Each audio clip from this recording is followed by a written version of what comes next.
Sahabat hikmah di balik kisah. Kematian datang tanpa bisa dicegah. Kapan saja, di mana saja kalau sudah tiba saatnya, kematian akan datang menjemput. Terkait hal ini, umat muslim dimanapun menginginkan kematian yang indah. Apa itu kematian indah? Yaitu kematian yang datang saat kita sedang melakukan hal baik dan di waktu yang baik juga.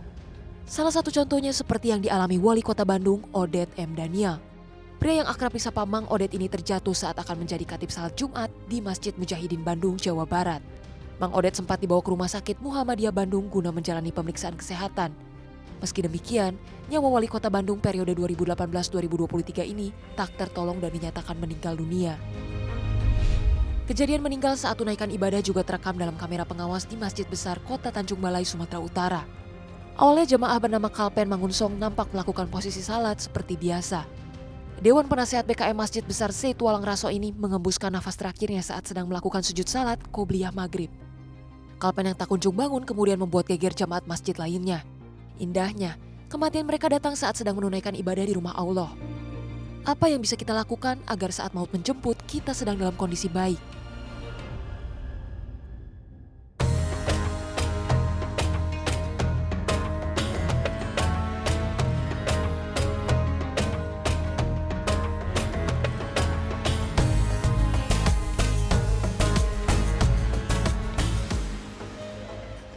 Assalamualaikum warahmatullahi wabarakatuh. Senang sekali sahabat hikmah, pagi ini kita jumpa lagi. Kali ini bersama saya Rahmah Yuning Dia dan sudah ada Ustadz Zaki Mirza. Setiap yang hidup sudah pasti mati. Betul. Nah, saya ingin nanya dulu nih ke sahabat nih. Kita kan selalu minta dan berdoa diberikan kehidupan yang indah. Nah, apakah sahabat pernah minta untuk diberikan kematian yang indah? Nah, kita akan tanyakan dulu ke Ustadz soal tayangan tadi tentang mereka yang meninggal dalam keadaan sedang menjalankan ibadah. Gimana, Ustadz? Baik, bismillahirrahmanirrahim. Allah itu menilai hambanya pada ujung hidupnya. Makanya ada istilah khatimah. Khatimah itu penutup hidup. Maka khatimah itu ada dua. Ada yang kita kenal dengan husnul khatimah. Husnul itu kebaikan, artinya meninggal dalam kebaikan. Atau su'ul khatimah. Su'ul itu keburukan. Atau dia meninggal dalam keadaan buruk. Nah, jadi yang sangat ditentukan dalam hidup kita adalah bagaimana kita mengakhiri hidup.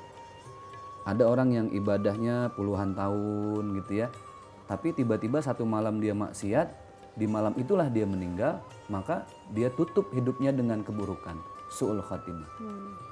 Ada yang ya berpuluh tahun dia berbuat maksiat, tapi ujung-ujungnya ketika dia sholat sedang taubatan nasuha, betul-betul taubat, Allah ambil nyawanya. Maka husnul khatimah. Dia tutup hidupnya dengan kebaikan. Maka mimpi kita ini setiap hamba Allah adalah ya Allah biha, ya Allah biha, ya Allah biha husnul khatimah.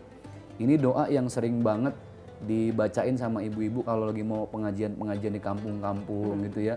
Ya Allah biha, ya Allah biha, ya Allah biha husnul khatimah. Kita selalu minta supaya dimatikan dalam keadaan baik. Nggak ada harta yang paling berharga kecuali itu.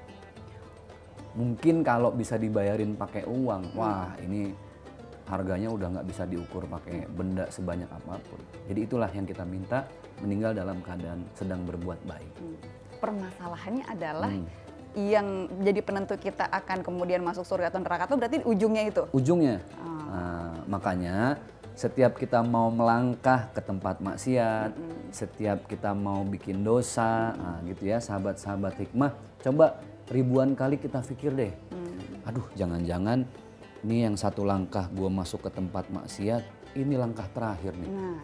Wah, pas baru begini masuk tempat maksiat, dibetot sama Israel, meninggal, selesai udah. Gugurlah pahala-pahala yang dia Betul. lakukan bertahun-tahun sebelumnya.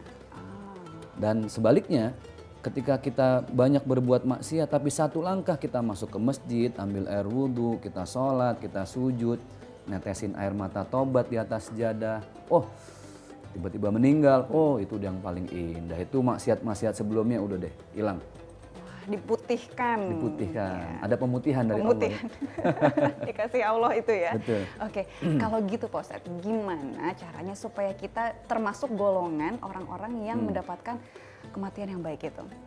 Ini dipesankan oleh baginda Rasulullah Sallallahu Alaihi Wasallam dalam hadis sahih. Waqala Nabi, beliau bersabda, khairun nas, sebaik-baiknya manusia, man tala umruhu, siapa yang panjang umurnya, wa hasuna amaluhu, tapi juga banyak kebaikan-kebaikannya. Jadi intinya kalau kita mau meninggal dalam keadaan baik, ya perbanyaklah kebaikan dan biasakanlah dalam hal itu. Kan ada istilah ya, custom makes everything easy. Kalau sudah biasa akan menjadi mudah, kan gitu. Maka yang paling berat itu ketika kita membiasakan kebaikan-kebaikan. Makanya coba deh istiqomah dalam kebaikan. Sedekah ya jangan seminggu sekali, kalau bisa ditambah seminggu 3 kali. Nanti gimana sedekah ini, sahabat-sahabat hikmah sudah menjadi kebiasaan sehari-hari. Senyum, jangan lagi ada maunya aja gitu ya. Tapi kapanpun kalau bisa ya tetap aja senyum. Bukan hanya mulutnya senyum tapi hatinya juga tersenyum. Kan indah, itu bagian dari kebaikan. Ibadah-ibadah mahdhah, ibadah-ibadah sunnah, semua harus jadi kebiasaan-kebiasaan karena orang itu meninggal tergantung kebiasaannya apa. Hati-hati itu. Iya. Betul nggak? Iya. Ada orang yang mohon maaf ya, ya yang video yang kita saksikan tadi ya, bagaimana beliau membiasakan sujud, membiasakan khutbah Jumat di posisi yang sedang Allah percayakan, lagi ditinggikan jabatannya, tapi tetap memberikan tausiah lewat khutbah Jumat karena itu memang kebiasaan.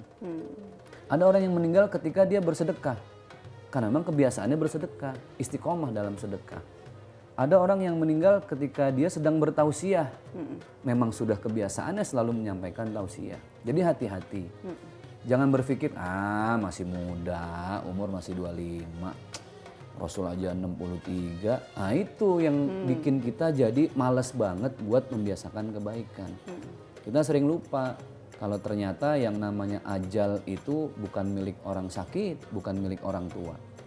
Ajal itu kan milik siapapun yang waktunya sudah tiba, gitu. Jadi hati-hati. Imam Ghazali pernah bertanya kepada muridnya, wahai murid, apa yang paling dekat dengan kita? Kata muridnya, orang tua, saudara, kerabat, bukan. Yang paling dekat dengan kita adalah kematian kita sendiri. Kullu nafsin dha'iqatul maut. Siapapun yang bernafas di muka bumi ini pasti akan menghadapi kematian. Jadi bersiap-siaplah gitu. Ada amalan-amalan khusus nggak Ustaz? Baik. Supaya kemudian itu jadi maksimal gitu ya. Hal ini juga dipesankan oleh baginda Rasulullah SAW dalam hadis yang diriwayatkan oleh Ibnu Majah an Abi Hurairah radhiyallahu anna Nabiy SAW qala, baginda Rasulullah beliau bersabda ada 7 amalan. Ini banyak ya, 7.